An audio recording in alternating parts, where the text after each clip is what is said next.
இந்த கவர்மெண்ட்டுக்கு ஆதரவாக பெரும்பான்மையான சிங்களவர்கள் வாக்களிக்கிறாங்க என்றால் ஸ்ரீலங்காவில் ஒன்று நிச்சயமாக நினைவுச்சுக்கணும், இவங்க மடையர்கள் அல்ல.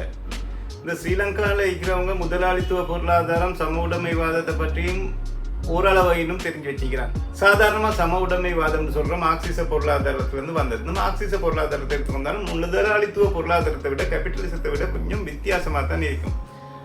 அது ஒரு தோல்விக்கு காரணம் உலகம் முழுவதிலும் மார்க்சிசவாதம் கொண்டு வந்ததுக்கு ஒரு காரணம் தான் அந்த பொருளாதார சிஸ்டத்தை மக்கள் ஏற்றுக்கொள்ளாதது தான். அப்போ உலகம் முழுவதிலுமே இன்றைக்கு கேபிட்டலிசம் முதலாளித்துவ பொருளாதாரம் இருக்கும் பொழுது ஸ்ரீலங்காவில் மட்டும் மக்கள் பெரும்பான்மையானவர்கள் ஏன் அதை ஆதரவாக கொடுத்தாங்கன்னா அந்த முதலாளித்துவ வர்க்கம் என்று சொல்றது அல்லது கேபிட்டலிசம் பொருளாதாரத்தில் அதை பேஸ் பண்ணி இருக்கின்ற அந்த அரசியல் கட்சிகள்ல இருந்த லீடர்ஸ்ன்னு சொல்லப்படுறவங்க செய்த ஊழல்கள், லஞ்சங்கள், கொமிஷன்கள் இதுகளை மக்கள் வெறுத்தாங்க. இந்த காரணங்களால தான் இவ்வளவு காலமும் ஸ்ரீலங்கா சுதந்திரம் அடையும் பொழுது ஸ்ரீலங்கா உலகத்திலேயே ஜப்பானுக்கு அடுத்ததாக 2வது இடத்திலிருந்து வளர்ந்த நாடாகத்தான் இருந்துச்சு. ஆனால் இன்றைக்கு பார்த்தா இந்த சுதந்திரம் அடைஞ்சதுலேருந்து இன்றைக்கு மட்டும் பார்க்கும் பொழுது ஸ்ரீலங்கா ஒரு லொஸ்ட் ஆகி கொண்டு தான் வந்தது. இதுக்கு காரணம் தான் இந்த அரசியல்வாதிகள், ஊழல்கள், கொமிஷன்கள் சொல்றது மக்கள் ஏற்றுக்கொள்றாங்க. இதை தவிர்க்கிறதுக்காக பொருளாதாரத்துறை எந்த துறையா இருந்தாலும் எந்த கொள்கையான பொருளாதாரமா இருந்தாலும் பரவாயில்லை, சாதாரணமாக என்பிபி கவர்மெண்ட்ல இருக்கிற அதாவது ஜேவிபி கொள்கை உடையவர்கள் ஊழல்கள், லஞ்ச ஊழல்கள், கொமிஷன் எடுக்கிற வீதம் எல்லாம் இல்லைன்னு தான் மக்களோட மனசுல பதிந்து இருந்த விஷயம். என்றால் இதுகளெல்லாம் வெளிக்கொண்டு வந்தது இந்த கட்சி தான். அதனால் இந்த கட்சிக்கு ஆதரவாக தான் இந்த மக்கள் கட்சியை தெரிவு செய்யறாங்க. இது பெரும்பான்மையான சிங்களவர்கள் இந்த கட்சியை தெரிவு செய்யறதுக்கான ஒரு பிரதான காரணம். இதை தவிர இந்த கட்சியில இருக்கிற நல்ல லீடர்ஸ் இருக்கிறாங்க, இந்த கட்சியில மற்ற கட்சிகள் மாதிரி கம்யூனிட்டி லீடர்ஸ் இருக்கிறாங்க, அந்த லீடர்ஸ் இருக்கிறாங்க, இந்த லீடர்ஸ் இருக்கிறாங்கன்ற காரணம் எல்லாம் இல்லை. இந்த ஊழல்கள் காரணத்துக்காகத்தான் ஸ்ரீலங்கா லொஸ்ட் ஆகினது. அதனால இந்த ஊழல்வாதிகள் வேணாம்னு சொல்லி எக்ஸெப்ஷனலா இன்னொரு கட்சிக்கு மக்கள் மாறினாங்க. அதனால என்பிபி கவர்மெண்ட் வளர்ச்சி அல்லது அது வெற்றி சாத்தியமானது. தமிழ் முஸ்லிம் சமுதாயத்தை எடுத்துக்கொண்டால் அவங்களுக்கு ஏற்கனவே இருந்த அரசியல் தலைவர்களை விட்டு இவ்வளவு காலமும் அவங்களோட போதனைகளை கேட்டு வளர்ந்த அந்த முஸ்லிம் தமிழ் சமூகங்கள் அவங்க எல்லாரையும் விட்டு முஸ்லிம் தலைவர்களை பார்த்து நீங்க என்ன சொன்னாலும் பரவாயில்ல, தமிழ் தலைவர்களை பார்த்து நீங்க என்ன சொன்னாலும் பரவாயில்ல, நாங்க இவங்களுக்கு தான் வாக்களிக்கிறோம் என்று சொல்லி வாக்கும் அளித்ததுக்கான பிரதான காரணத்துல கொண்டு ஸ்ரீலங்கால அண்மை காலமாக நடந்த இன ரீதியான முறுகல் தான். இந்த இன ரீதியான முறுகல்ல மக்கள் எதிர்பார்த்த அந்த உத்வேகமான ஆக்ரோஷமான எதிர்ப்புகளை இந்த தலைவர்கள் காட்ட தவறினாங்க. பாராளுமன்றத்துல கதைக்கிறாங்க இல்ல, பாராளுமன்றத்துல தவிர மற்ற இடங்களையும் நல்ல நல்ல ப்ரொஜெக்ட்ஸுகளை இம்ப்ளிமெண்ட் பண்ணி அவங்களோட இனத்துக்காக கதைக்கிறாங்க இல்ல.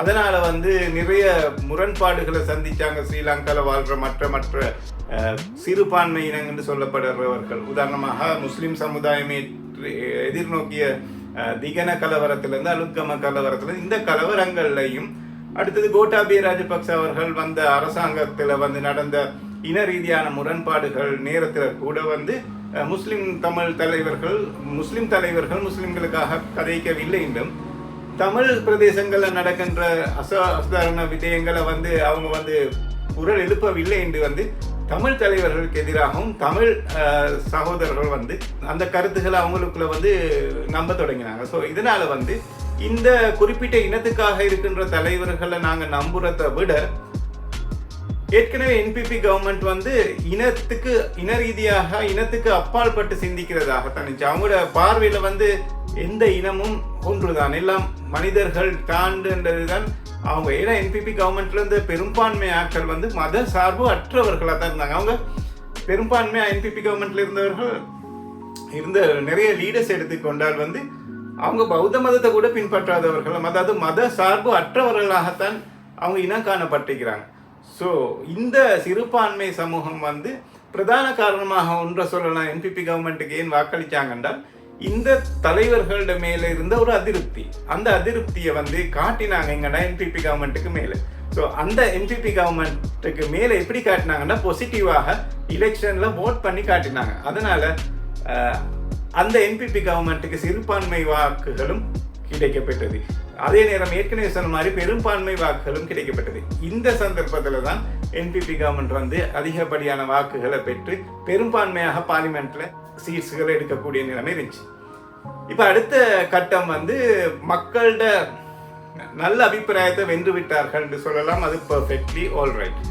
அடுத்தது வந்து பெரும்பான்மையான சமுதாயம் எதை நோக்கி வாக்களிச்சாங்க என்றால் ஊழல்கள் நடக்காம இருக்கணும்னு வாக்களிச்சாங்க.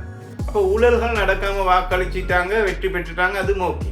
சிறுபான்மை சமுதாயம் என்னத்தை கருதி வாக்களிச்சாங்க என்றால் இன ரீதியான முரண்பாடுகள் ஸ்ரீலங்காவில் வளரக்கூடாதுன்னு வாக்களிச்சாங்க, அதுவும் ஓகே. அடுத்த கட்டம் வந்து இது ரெண்டும் இப்போ ஓகே ஆகின பிறகு மக்களிடம் மனம் வந்து அடுத்தது எதை எதிர்பார்த்து கொண்டிருக்கும்னால் பொருளாதார ரீதியான மேம்பாட்டை தான் எதிர்பார்த்து கொண்டிருக்கும். இனிவார காலங்கள் வந்து பொருளாதார ரீதியான வளர்ச்சி ஏற்பட வேணும் என்றதுதான் இனி எல்லா மக்களையும் ஒரே எதிர்பார்ப்பாக இருக்கும்.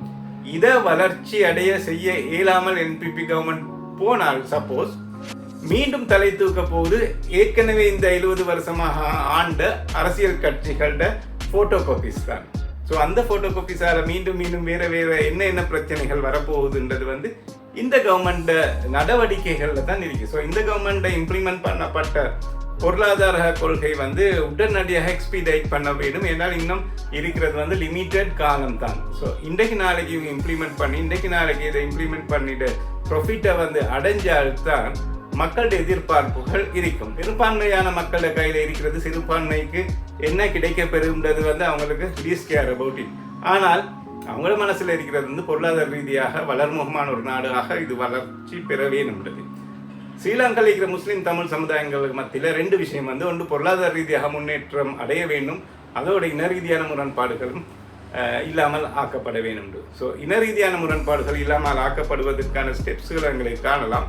அடுத்த பொருளாதார ரீதியான வளர்ச்சியை பற்றி தான் நாங்கள் அவதானிச்சு கொண்டு இருக்க வேண்டிய நிலைமை இருக்கும் இந்த எல்லா 3 சமுதாயங்களுக்கும். இந்த நிலைமையில வந்து என்பிபி கவர்மெண்ட் அடுத்த நகர்வுகளை எப்படி கொண்டு போகும்ன்றது வந்து ஒரு ஐவாட்ச் மாதிரி பார்த்து கொண்டிருக்கிறது தான் இலங்கையில் இருக்கிற சமுதாயம். அதனால தான் இன்றைக்கு இலங்கையிலும் இருக்கிற சமுதாயம் ஆட்சியை கையில கொடுத்துட்டு சும்மா கொஞ்சம் சத்தம் இல்லாம இருக்கிறாங்க. இந்த சத்தம் இல்லாம இருக்கிறதுல பாசிட்டிவ்னஸையும் காணலாம். ஏன்னா எதிர்ப்புகள் இந்த அரசாங்கத்துக்கு குறைவு, இந்த எதிர்ப்புகள் இந்த அரசாங்கத்துக்கு குறைவாக இருக்கிறதாலையும் எதிர்கட்சி மிக ஸ்ட்ராங்கான எதிர்கட்சி ஒன்று ஸ்ரீலங்காவில் காட்ட முடியாமல் இன்றைக்கு திண்டாடி கொண்டிருக்கிறது. ஏன்னா எதிர்கட்சிக்குள்ளே 1000 பிரச்சனை இருக்கிறதால வந்து லேசாக எதிர்வரக்கூடிய ஓரிரு மாதங்களுக்குள்ள வரக்கூடிய லோக்கல் கவர்மெண்ட் எலெக்ஷன்ல இலகுவாக வெற்றி பெற முடியும் இந்த கவர்மெண்ட்டுக்கு.